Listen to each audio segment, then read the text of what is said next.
जय माता रानी। मित्रों, हम सब लोग पूजा करते हैं, सब लोग ईश्वर की भक्ति करते हैं,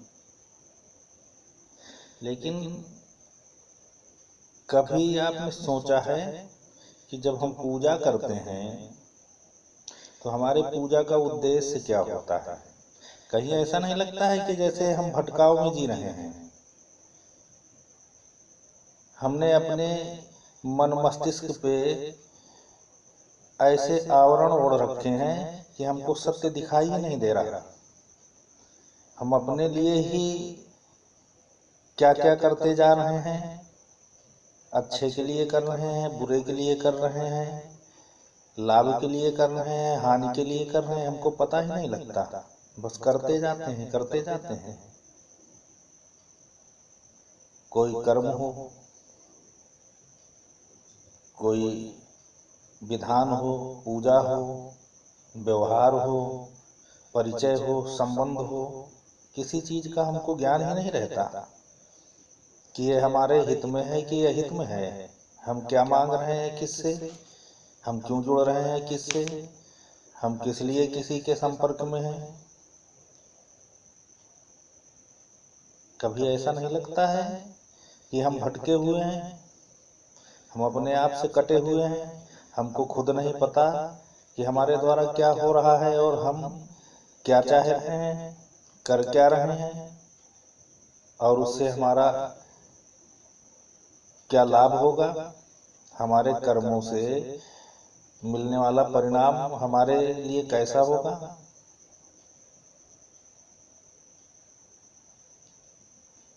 आप सोचिए कि जब आप पूजा करते हैं तो पूजा में भी आप क्या मांगते हैं? एक तरफ आप कहते हैं आप दामोपहर्तारम दातारम सर्व संपदाम, हमारी आपदा को हरो, हमारी विपत्ति हरो, हे भगवान संपत्ति के दाता, सुख के दाता, हमें धन दो, संपत्ति दो, सुख दो, विद्यावंतम यशस्वंतम लक्ष्मीवंतम। आप एक तरफ ये मांगते हैं और दूसरी तरफ कहते हैं कि नहीं चाहिए धन और दौलत, ना चांदी ना सोना, आपको कुछ चाहिए भी नहीं और मांग भी रहे हैं। आप मंदिर जाते हैं अपनी इच्छा लेकर के और वहां कह करके चले आते हैं कि न मोक्षाकांक्षा भवो भवेच्छापि च न मे, न विज्ञानापेक्षा शशिमुख से सुखेच्छापि न पुनः। कुछ भी नहीं चाहिए तो आप क्या कर रहे हैं? कहीं आप भटके हुए नहीं हैं? आप स्वयं कहते हैं कि हमें कुछ भी नहीं चाहिए और इच्छा भी रखते हैं। आप जब पूजा में बैठते हैं तो कोई न कोई आप उद्देश्य लेते हैं, आपकी कोई इच्छा होती है, लेकिन जब आप पूजा करते हैं तो कहते क्या हैं आप? अर्थ न धर्म न काम रुचि गति न चाहूं निर्माण, जन्म जन्म रति राम जी पद यह वरदान नान। आप कुछ भी नहीं चाह रहे हैं, आपने साधना भी किया और कह क्या दिया? आदमी पूजा क्यों करता है? व्यक्ति के जीवन का उद्देश्य क्या है? अर्थ धर्म काम मोक्ष, और आप कह के आते हैं कि अर्थ न धर्म न काम रुचि गति न चाहूं निर्वाण। कुछ भी नहीं चाहिए आपको। तो कहीं ऐसा नहीं लगता है कि हम जान नहीं पा रहे हैं, समझ नहीं पा रहे हैं हम कर क्या रहे हैं। मित्रों, साधना एक बहुत ही सहज है, और अगर इसे ज्ञान की दृष्टि से और इसे अपनी विद्वता से की जाए तो फिर बहुत अगूढ़ हो जाती है, फिर ये बुद्धि से परे है। ब्रह्मयो न जानाति त्यज्ञया, इसको कोई नहीं जानता। साधना का पथ किसको पता है? ईश्वर कैसा है किसको पता है? आपको ईश्वर की भक्ति के लिए सहज हो जाना चाहिए, बिल्कुल सहज। आप जो भी कर रहे हैं सब ईश्वर जो चाह रहा है वो कर रहे हैं, आप कुछ कर ही नहीं रहे हैं। आपको अपने आप को ईश्वर में विलीन करके, और जो भी आपका है, जो भी कर रहे हैं वो सब ईश्वर करवा रहा है। जब ये भाव आ जाता है तो आप कुछ भी करें सब ठीक है। मालिक आपका ईश्वर है, ईश्वर जो भी करेगा वो आपके लिए अच्छा ही करेगा। लेकिन जब आप अपने को अलग करके ईश्वर को अलग कर देते हैं और ईश्वर से प्रार्थना करते हैं, तो फिर आपको अपने हित की और अपने अनुकूल चीजों के लिए ही प्रार्थना करनी चाहिए। जब आप ईश्वर को आत्मसात कर लेते हैं तो आपको मांगने की जरूरत नहीं पड़ती। लेकिन जब आप ईश्वर को अपने से अलग महसूस करते हैं तो आपको मांगने की जरूरत पड़ती है, और मांगने भी बैठते हैं तो आप क्या मांगते हैं आपको कुछ पता नहीं है, आप जान नहीं पाते हैं, और लगे रहते हैं पूरे जीवन भक्ति पे। आपको तो ये भी नहीं पता है कि आप जिस महामाई से कहते हैं कि कूद पड़ो माँ दानव दल पर करके सिंह सवारी, वो दानव कौन है? कहीं अपने आप को देखा है आपने कि आपके अंदर कौन सी प्रवृत्तियां हैं? क्या आपके भीतर जो प्रवृत्तियां हैं, जो आपका जीवन है, जो जीवन आप जी रहे हो, ये दानवी जीवन है या ईश्वरीय जीवन है? तो किसका आवाहन कर रहे हो, किसके लिए आवाहन कर रहे हो, किसके संहार के लिए आप उस भगवती की शरण में जा रहे हो? भगवती के लिए तो जितना आप प्रिय हो, जितना देव प्रिय है उतना दानव प्रिय है। भगवती के लिए दोनों प्रिय हैं, दोनों को अपने अपने कर्मों का परिणाम स्वतः ही मिलता है। लेकिन आपने अपने आप को क्या देखा और आपने अपने आप को क्या परखा कि आपके अंदर कौन से गुण हैं? क्या आपने अपने आप को जाना समझा कि आप में राम है कि रावण है? आप बुराई तो रावण की करोगे, लेकिन सुख, वैभव और जीवन रावण का ही जीना चाह रहे हो।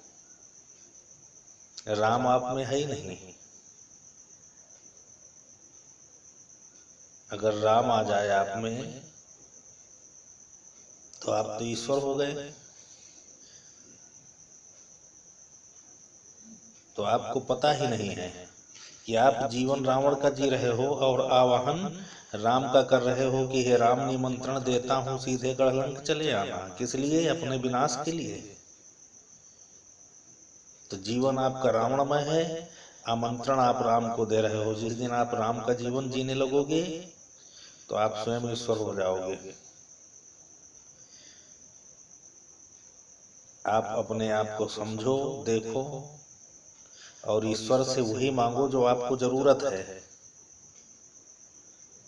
आप को किसने क्या कह दिया, किसने आपके दिमाग में क्या भर दिया, कहाँ से कौन सी आपने पुस्तक पढ़ लिया और उसको आप रट लिए, उसको दिमाग में बैठा लिए, अपना दिमाग कभी लगाया ही नहीं, कभी अपना स्वतंत्र चिंतन किया ही नहीं।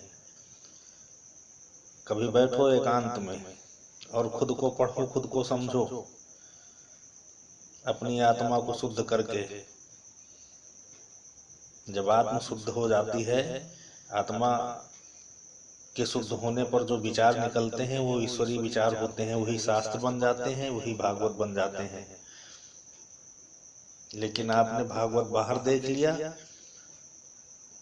और उसका जो विमोचन करने वाले हैं, उसका जो भागवत की शिक्षा देने वाले हैं, धर्मशास्त्रों की जो व्याख्या करने वाले लोग हैं, उन्होंने इतना तोड़ मरोड़ दिया और आपके दिमाग में भर दिया, आप वही करने लगे।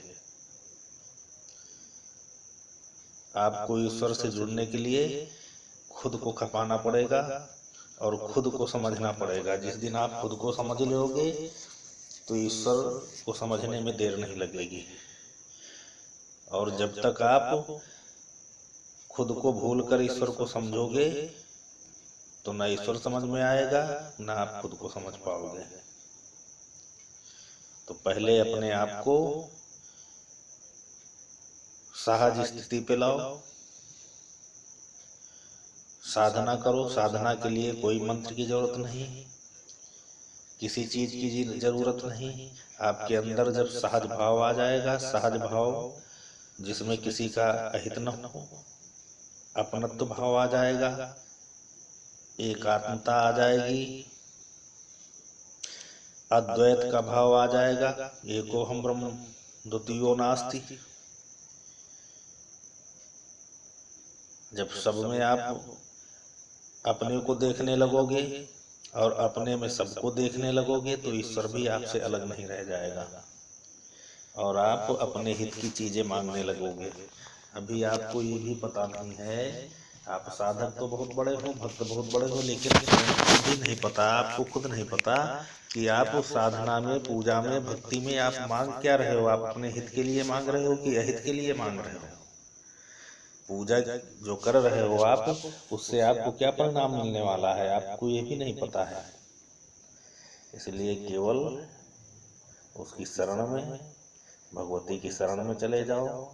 भगवती से केवल एक प्रार्थना कि हे माँ, तुम हमारे साथ हो। हमको ये एहसास हो जाए कि आप हमारे साथ रहती हो। आप तो हो, लेकिन हमको एहसास हो जाए कि आप हर पल हमारे साथ हो। हम भूले हुए हैं तो हमारे चित्त में, हमारे मन में, हमारे विवेक में आपकी स्मृति आ जाए, बनी रहे, कभी विलुप्त न हो।